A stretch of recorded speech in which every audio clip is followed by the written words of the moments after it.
Assalamualaikum warahmatullahi wabarakatuh.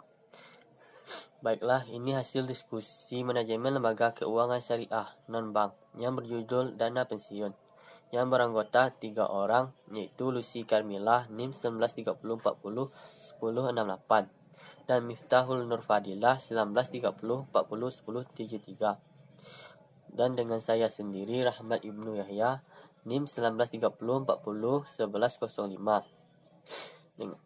Dan saya akan mencoba menjelaskan kepada teman-teman poin yang bagian A, yaitu pengertian dana pensiun. Dana pensiun atau pensiun fund sebenarnya merupakan institusi atau penata yang berasal dari sistem hukum Agio Amerika. Menurut Undang-Undang Nomor 11 Tahun 1992, dana pensiun adalah badan hukum yang mengelola dana menjalankan program yang menjanjikan manfaat pensiun.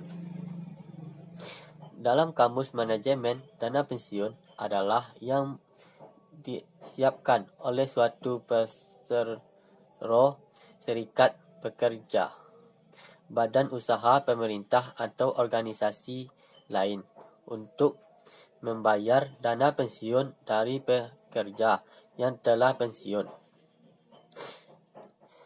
Dapat disimpulkan bahwa dana pensiun merupakan dana yang sengaja dihimpun secara khusus dengan tujuan untuk memberikan manfaat pada karyawan pada saat mereka mencapai usia pensiun, meninggal dunia, atau keadaan sakit.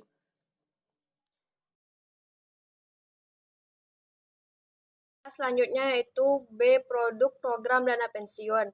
A. Program pensiun manfaat pasti, Definite Benefit Plan, yaitu program pensiun yang manfaatnya ditetapkan dalam peraturan dana pensiun atau program lain yang bukan merupakan iuran pasti. Kelebihan dan kekurangan program ini antara lain, yang pertama kelebihan, besarnya manfaat pensiun mudah dihitung.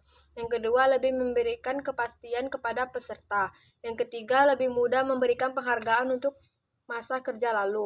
Kekurangannya yang pertama, beban biaya mudah berfluktuasi. Yang kedua, nilai hak peserta sebelum pensiun tidak mudah ditentukan. B. Program pensiun iuran pasti, Definite Contribution Plan, yaitu program pensiun yang iurannya ditetapkan dalam peraturan dana pensiun dan seluruh iuran serta hasil pengembangannya dibukukan pada rekening masing-masing peserta sebagai manfaat pensiun. Kelebihan dan kekurangan program ini antara lain, yang pertama itu kelebihan, biaya bebannya stabil dan mudah diperkirakan. Yang kedua, nilai hak peserta setiap saat mudah ditentukan. Yang ketiga, risiko investasi dan mortalitas ditanggung peserta. Yang kedua itu kekurangannya. Pertama itu besarnya manfaat pensiun tidak mudah ditentukan. Yang kedua, lebih sulit memperkiraan besar penghargaan untuk kerja masa lampau. Selanjutnya itu sumber dan alokasi dana. Program pensiun merupakan suatu program jangka panjang yang harus dirancang. Program ini terdapat 2 periode, yaitu periode akumulasi dana dan periode pencairan dana. Yang pertama yaitu periode akumulasi dana, terjadi pada saat proses program pensiun masih berkedudukan sebagai pegawai. Dalam periode alokasi dana, terdapat proses perhitungan dana yang berasal dari iuran kerja atau perusahaan, iuran pegawai, dan hasil penanaman dana atau investor. Sedangkan periode pencairan dana terjadi ketika peserta menjalani masa tuanya. Metode pendanaan dapat diserahkan pada perusahaan asuransi jiwa untuk mengelolanya atau dikelola sendiri dengan mendirikan yayasan dana pensiun. Dana tidak boleh diendapkan begitu saja hingga perlu adanya pengalihan ke investasi. Jenis investasi dana pensiun ini ditetapkan oleh Putusan Menteri Keuangan RI No. 78 KMK 017 tahun 1994, antara lain yang pertama, deposito berjangka dan sertifikat deposito.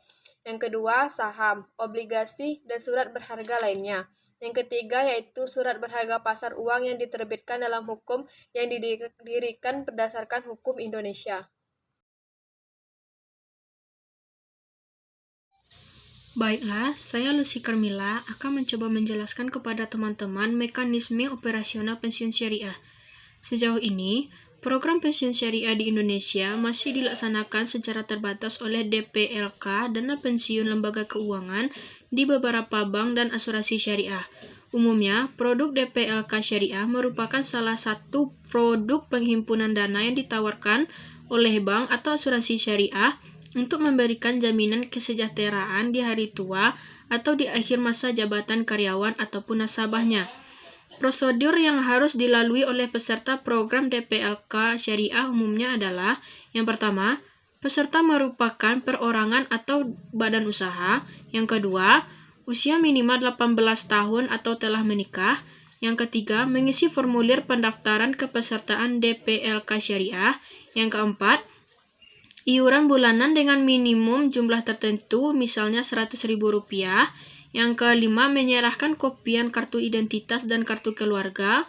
Yang keenam, membayar biaya pendaftaran. Yang ketujuh, membayar iuran tambahan berupa premi bagi peserta program dana pensiun plus asuransi jiwa. Yang kedelapan, memenuhi asuransi akad, memenuhi semua akad yang ditetapkan oleh DPLK Syariah. Umumnya, produk dana pensiun yang ditawarkan oleh DPLK Syariah menawarkan produk pensiun dengan konsep tabungan dan produk pensiun plus asuransi jiwa. Karakteristik produk dana pensiun dengan konsep tabungan antara lain yaitu: yang pertama, berbentuk setoran tabungan dengan jadwal penarikan diatur dalam ketentuan. Yang kedua, selama masa kepesertaan tidak dilindungi oleh asuransi jiwa. Yang ketiga, manfaat pensiun sebesar total iuran dan hasil investasinya. Sedangkan karakteristik produk dana pensiun plus asuransi jiwa antara lain: yang pertama, berbentuk setoran tabungan dengan jadwal penarikan diatur dalam ketentuan. Yang kedua, selama masa kepesertaan tidak dilindungi oleh asuransi jiwa. Yang ketiga, manfaat pensiun. Selanjutnya, para peserta DPLK Syariah memiliki beberapa hak antara lain: yang pertama, menetapkan sendiri usia pensiun, umumnya antara usia 45 sampai 65 tahun. Yang kedua, batas menentukan pilihan atau perubahan jenis investasi. Yang ketiga, melakukan penarikan sejumlah iuran tertentu selama masa kepesertaan sesuai dengan ketentuan yang berlaku. Yang keempat, mendapatkan informasi saldo dana pensiun atau statement setiap periode tertentu, misalnya 6 bulan atau melalui telepon setiap saat diinginkan.